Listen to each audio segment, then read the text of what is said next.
But your primary focus is on, earlier you wanted to elaborate on healthcare. Yes. I think it seems that you are for or you support savings account. Health savings accounts, yeah. You want to explain how that would work? And Sure. I went into the first part, which is how it works for me. Okay. For someone who can't afford it, the current system is going to either penalize them, right? Because there's an individual mandate now. You have to pay a penalty if you don't buy health insurance, or subsidize them. Well, there's no reason we couldn't subsidize using health savings accounts. In other words, it's about incentives. When you provide something to someone and it seems to be free, they will try to consume as much as possible. That's just human nature. So why not give them what they need, which is access and affordability, but do so in a way that gives them appropriate motivation. So give them a savings account. Purchase a health plan, a high deductible health plan for them, and give them a savings account and say, you can use this money and you control this, and if you don't spend it, it becomes part of your retirement. Now we do two valuable things. Number one, we give them the appropriate incentives when they go to the doctor to make those priority decisions.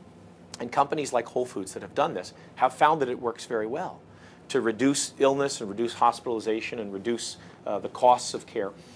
And then we take care of a secondary problem because the money they don't spend goes into a savings account, which reduces the general burden on society later for their health care costs. So why not look at those kinds of things?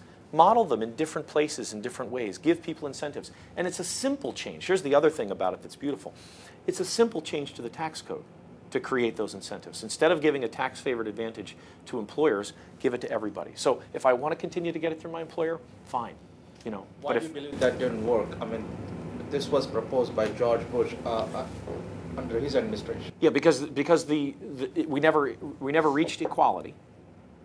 There never was equality between those two systems. I still pay a penalty for participating in that system. I still pay a tax penalty, and because it wasn't you know, there wasn't an educational effort, and that's one of the things that as a congressman I would do, is I would encourage people, you know, explore your options. Don't just look to the government. Find ways, and do it in a way that, you know, makes sense to them. Here, wouldn't you rather have control over that first $5,000? If you need eyeglasses, wouldn't you rather not have to check your policy, but instead check out the providers and see which provider you want, and have that conversation with the provider?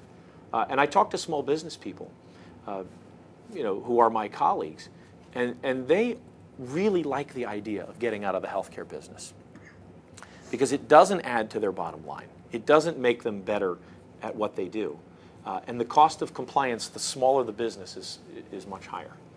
But how does that work for somebody making $20,000–$25,000? Well, we would offer them, just like we're doing under the current plan, some kind of a subsidy that would say, all right, we'll give you a voucher that will allow you to buy this policy. We'll fund a portion of your savings account so that you can get that coverage, and whatever you don't use from that, you can roll over. So we give them the help, we give them assistance, but we don't create an environment where they have no restraints except rationing, which is what ultimately happens. I mean, it's just an economic reality. If you give someone the opportunity for unlimited consumption, and they're not paying for it, you're going to have to at some point say, no more heart surgeries this year. We've met our limits. Is high deductible your key, regardless? What if at what income level would you say we'll give you the help you need? What if somebody had a $5,000 deductible, but they were determined to be able to afford that because they make $40,000 to $60,000 a year as opposed to $20,000? I mean, you're asking for the details, right? Well, what would be an affordable deductible? Right. Because regardless, you're saying you seem to be saying high deductible. I support high deductible healthcare. No, I understand what you're saying. I support choice. So if somebody wants to have a traditional policy and they want to fund that, fine. No problem. Great. Do that. If they want to get it through their employer, let them do it. That's really the point, is that the solution to our healthcare accessibility and affordability problem is not limiting people's options by saying you must do this, this, and this, but instead saying, here's all kinds of options. They're all going to be treated the same under the law. You won't get a tax advantage more for choosing this than choosing that. Choose whatever you want, and then let the market decide. Let people purchase or participate in the policy they want. You may have a great program, and you may say, I don't want to hassle with that. I like the fact that my employer handles it, and they do a great job, and they get me the policy I like. I'm staying with it. But someone else, like myself, I don't really want to see my options go away, and my options will go away under this plan, because my plan will probably not meet the mandates. And so the policy that gives me accessibility and affordability, that makes me happier than anything and saves me a ton of money, will go away. And that's not how you solve problems. I think there are quite a few people now that would say, you know, well, I'm not quite sure about this plan, but when you referenced before, we need some kind of a reform. Would you spend most of your time trying to repeal this, or because when you said a couple of minutes ago, maybe tweak the system as it exists? Yeah, I would support Obamacare. No.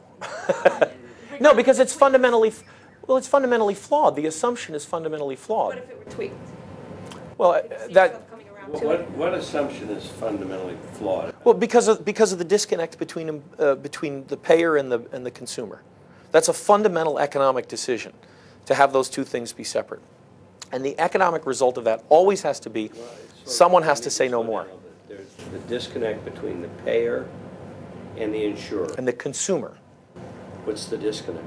Well, the payer is the employer who pays for the care.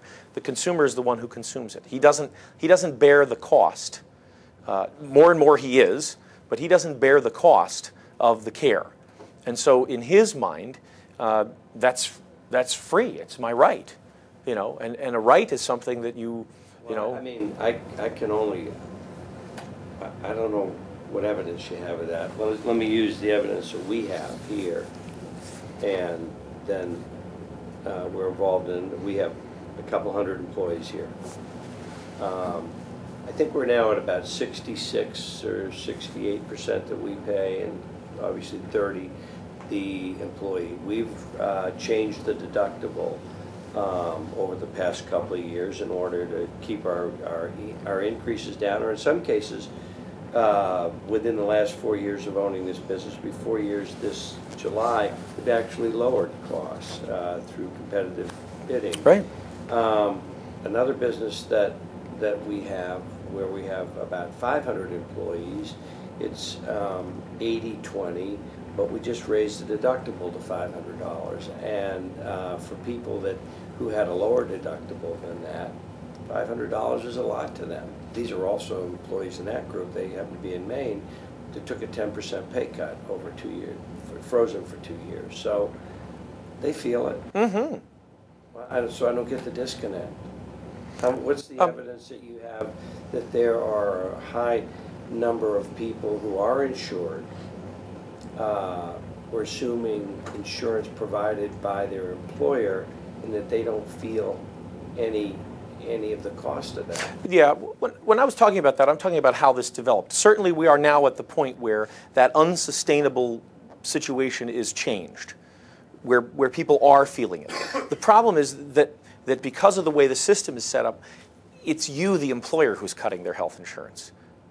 You're the one who's saying to them, look, you know, we're not getting as much. And they look at the corporate balance sheet and they say, huh, they're making a profit. In other words, if we would get back... Maybe not. This is an employer. No, I mean, I okay. I don't have any...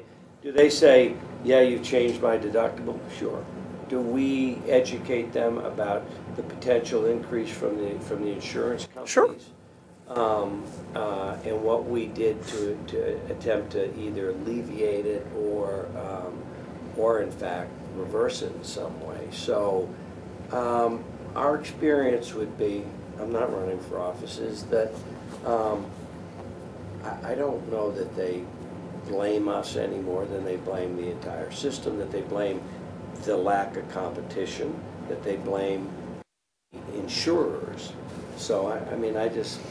Well, we have experience. We have real experience. Right, and my point is that in your real experience, if that's the way you want to continue to function, and that's the way your employees want to continue to function, that ought not be disturbed. If you're finding ways that work for you, and you're finding that you can make it accessible and affordable, then there should be no role for the government there. But in places where it's difficult, like in a small business where you don't have the economies of scale and the competitive advantages, it's really rough.